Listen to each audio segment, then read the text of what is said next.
Ang desisyon ng Court of Appeals, batay dito sa natanggap ko, ay pinawalang bisa ang pag-aabsuelto kay De Lima sa kaso niya. Sapagkat sa ngayon sa hukuman, hindi nasunod yung rules on evidence. Yung sa testimony, yung recanted testimony na sinasabi ko, hindi naprubahan nila na kaya itong mga nagsinungaling dahil mga tinakot. Hindi nasunod, madali sabi. Kaya sabi ng Court of Appeals, null and void ang acquittal, ibalik sa hukuman at ituloy ang pagbibista. Patunayan nila. O yun ang latest. Ng mga 18 ex-marine ay kasama po yung pangalan niya. At to the fact na nakikita po natin nakasakasama ng mga pinklawan sa kanilang mga Ang desisyon ng Court of Appeals? Ano yung attorney? Ang desisyon ng Court of Appeals, batay dito sa natanggap ko, ay pinawalang bisa ang pag-aabsuelto kay De Lima sa kaso niya. Sapagkat sa ngayon sa hukuman, hindi nasunod yung rules on evidence. Yung sa testimony, yung recanted testimony na sinasabi ko, hindi naprubahan nila na kaya itong mga nagsinungaling dahil mga tinakot. Hindi nasunod, madali sabi. Kaya sabi ng Court of Appeals, null and void ang acquittal, ibalik sa hukuman at ituloy ang pagbibista. Patunayan nila. O yun ang latest. ng mga 18 ex-marine ay kasama po yung pangalan niya. At to the fact na nakikita po natin nakasakasama ng mga pinklawan sa kanilang mga rally. Eh di, si De Lima naman malapit-lapit nang bumalik sa kanyang bahay bakasyon sa kulungan. Nararapat lamang umanong ibalik ito sa hukuman at ituloy ang paglilitis. Ayon nga sa viral post online ni Attorney Salvador Panelo found in the Court of Appeals website in a decision dated April 30, 2025, the 8th Division of the Court Appeals declared null and void the decision dated May 12, 2023 and order dated July 6, 2023 of the Regional Trial Court of Muntinlupa City acquitting Leila De Lima of violation of the Comprehensive Dangerous Drugs Act of 2002 for being issued with grave abuse of discretion. The case is remanded to RTC Muntinlupa to decide the case in accordance with the rules stated in the decision. Ayon pa sa balita source online, just in Court of Appeals binaligtad ang pag-absuelto sa isang drug case ni former Senator Leila De Lima ni reverse ng Court of Appeals 8th Division ang acquittal ni dating Senadora Leila De Lima sa isa sa mga drug case nito. Pinagbigyan ng CA ang hiling ng petition for certiorari na inihain ng Office of the Solicitor General.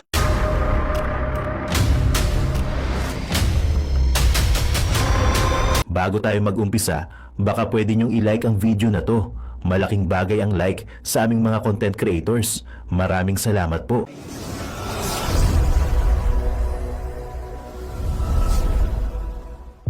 Yon mga kababayan, magandang araw sa inyo. It's me again, muling nagbabalik si Boy Sarsa. Alright mga kababayan, at ang ganda na pag-uusapan natin ngayon. My goodness! Ito na nga mga kababayan, matagal natin hinihintay ito, no?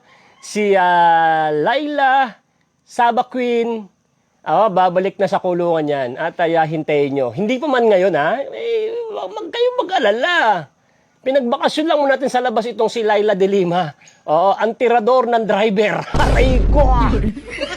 Ito kasing tirador ng driver, mga babayan, itong si Leila De Lima, ay syempre, alam nyo naman, di ba, si Duterte, si Pangulong Tatay Digong, syempre, napalitan na nga ni Marcos Jr. BBM, napalabas itong si Sabaquin. Syempre, attack dog to ni Marcos Siyempre, ngayon, panahon na, palapit na ng palapit, na mapalitan na po, no, ng presidente natin na wala namang, ano ba yan?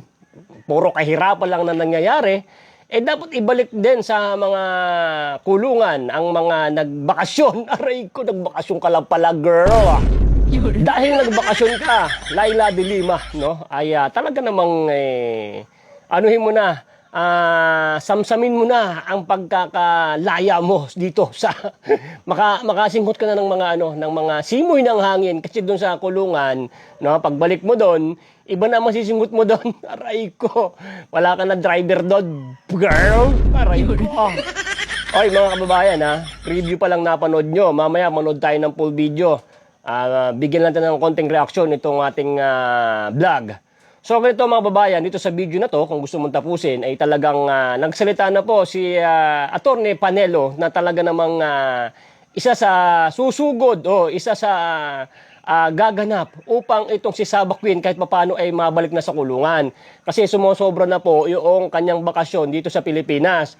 Dapat talaga ang tirahan niya doon sa kulungan, hindi dito sa kung ano-ano. Alam nyo kasi mga kumari ko, siyempre ina-approve talaga nila. Baga nagtulong-tulong itong mga sindikato na to para babaksakin si BP Sara para lahat sila ay maghari. Hindi sila mabalik sa kulungan. Ito si Trillanes. Alam niyo naman si Trillanes mga babayan ay balik to sa kulungan. Lahat ng mga kagaguhang atarantaduhan na pinagagawa niya sa Duterte, yung paglipusta, yung pangbabastos, ay talaga namang may katapusan yan. Alam niyo mga kumari, wala namang bagay na hindi matatapos. Lahat naman tayo ay darating sa tatanda, ma-stroke, magkasakit sa puso, magka-colon cancer or whatever. Basta habang wala pa yan, ay enjoy the life. Pero pagdating ng panahon na ikaw ay kukunin ka na ng Lord, depende kung si Lord ba ang kukuha sa'yo o mga demonyo. Pero ito kasi, itong mga demonyo to, ang kukuha sa kanila, si mga demonyo. O wag na kayong umasa, yung mga magnanakaw na yan, wag na kayong umasa na kukunin din kayo ni Lord. Doon sa dagat-dagatan apoy, doon kayo mapupunta at ay malamang pati yung si Satanas or yung demonyo ay baka hindi kayo tanggapin dahil baka mangurakot lang kayo ng apoy. Aray ko, men! O, diba? Kawawa itong mga magnanakaw nito mga kumari ko. Biruin mo, si Satanas, tatanggihan itong mga magnanakaw at mga korap. Kasi nga, nababalitaan ng demonyo. Nababalitaan ng demonyo kasi mangungurap sila, baka pati si Satanas ay maagawan ng trono dun sa kabilang daigdig yung mga tapunan ng mga demonyo. O, di ba mga babayan, no? Ano ang masasabi nyo rito sa nangyayari sa bansa natin? Biruin mo, nagdeklara na daw si BBM, kung totoo yun ng state of calamity. Kasi nga daw mga babayan ay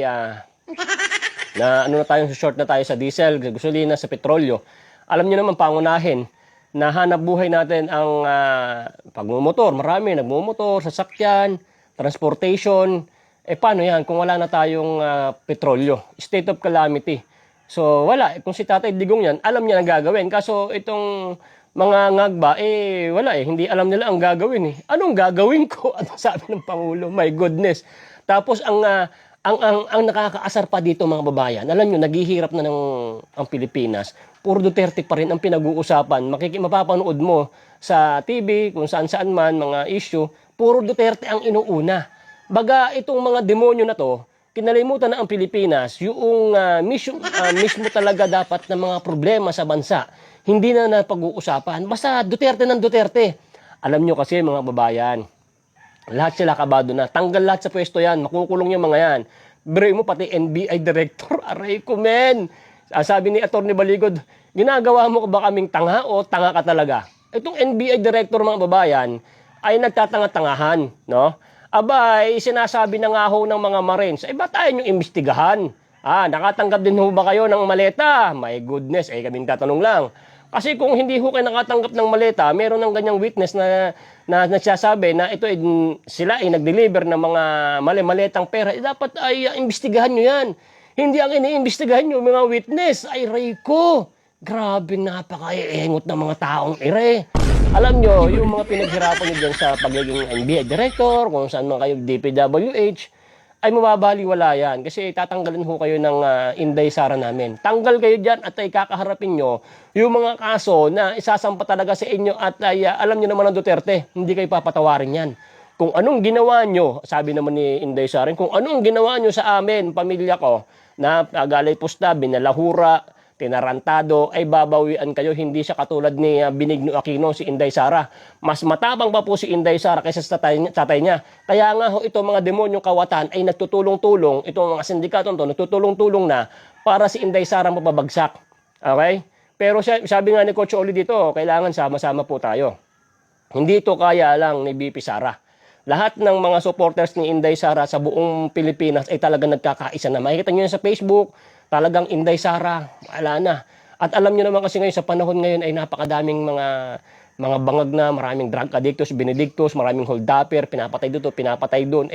Yung mga live stream media, bayad dyan, hindi na yan, hindi niya pinabalita talaga ng 100% ang nangyayari. Siyempre, mababahira ng dungis itong si Bongbong Marcos. Alam niyo naman, pera-pere. Wag na kayo manonood dyan sa mga live stream media na yan kasi ini-edit nila yan at depende yan sa bayad. Wag ho kayo, SMNA na lang tayo, Banateros, o yan, dito na lang. Dito nga, pagka mga sa page ko nga pagka nag-upload tayo dyan, sabihin, fake news na naman, thumbnail pa nakira nila, hindi man sila nanonood ng mga video, sabihan na sila, fake news na naman kayo mga dediles, pukinan yung mga tanso kayo, pakyo kayo, puro kayo mga ka-fake newsan din. Paano kung wala na, kung wala nang matalo kayo lahat sa 2020, ano nang ibablog nyo? Babaliktad na rin kayo para meron kayong content. Aray ko, men! Tapos wala na kayong sweldo sa sa inyong boss. Aray! Kami kahit paano, may sweldo pa naman kami sa aming pagbablog dahil may mga may mga nagla-like at may nagsishare ng mga video namin kahit konti lang yung views. Depende pag gamisan, depende, ganun lang talaga. At least hindi kami bayaran na tulad nyo, fuck you kayo mga tanso vlogger. At dito rin sa video na to mga babayan, sana panoorin nyo hanggang sa dulo ha. At yung full video dito kay Coach Holly.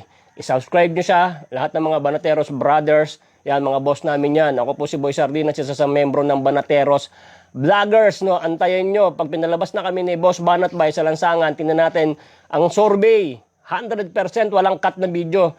Titingnan natin kung meron bang Panama o may boto ba si Hontiveros o si lahat ng mga lalaban kay BP Sara sa pagkapangol. Tingnan natin kung meron bang bilang tumakbo kung ina to, mga mukhang kuyukot. Aray ko.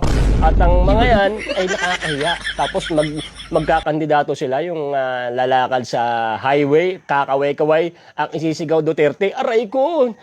Nakakahiya yan. Nako, ang ganda nito. Oy, shoutout sa mga kumare ko dyan mga kumpare ko na mga nanonood ng video ngayon. Ayan, shoutout po. Don't forget to like. At yun, tama na yun. Kasi napakaganda ng video nito mga babayan panoorin nyo kay Coach Holly. Ang malupit na pagbanat nito ni Coach Holly. So ito lang muna masasabi ko sa mga bangag. Fuck you every day and every night. Panoorin mo yung video. Tanga ba ang NBI? Kayo na umusga ha?